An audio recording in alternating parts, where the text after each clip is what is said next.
Hajadian on mabain masyarakat geger alani perlaku tijang sambil mabuan jalan daging ni anak nai.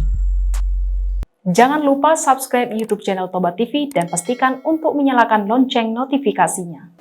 Hajadian na jorbut sada amatega pamatehon anak boruna sadiri. Dung sidung pamatehon parlaku memutilasi pamatang anak borunai. Hajadian on terjadi di Kecamatan Tebilhan Hulu, Kabupaten Indragiri Hilir Riau di hari Senin 10 Juni 2022 hira-hira pukul 10.40 waktu Indonesia Barat. Parlaku nama inisial A, nama umur 42 tahun, memutilasi anakna, nama inisial F, nama umur sia tahun.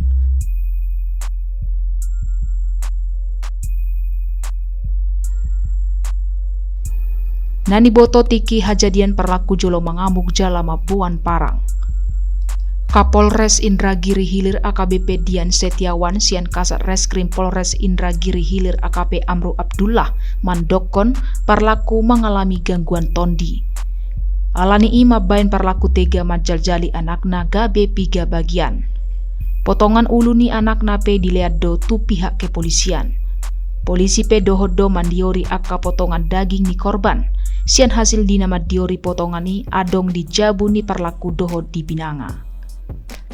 Sian hasil autopsi korban hamatian ni anakna alani itebas i bagian rukung. Kapolsek mandokon parlaku sonari ngadiamaton isel rumah sakit umum setempat. Parlaku ijerat bindu 76 C junto bindu 80 ayat tolu Undang-Undang Perlindungan Anak. Beliau itu tinggal dengan anaknya. Kemudian kami coba juga cari informasi di mana anaknya, kami tidak menemukan. Akhirnya kami coba kembali lagi itu, tidak bisa juga, dan melakukan penyerangan terhadap petugas.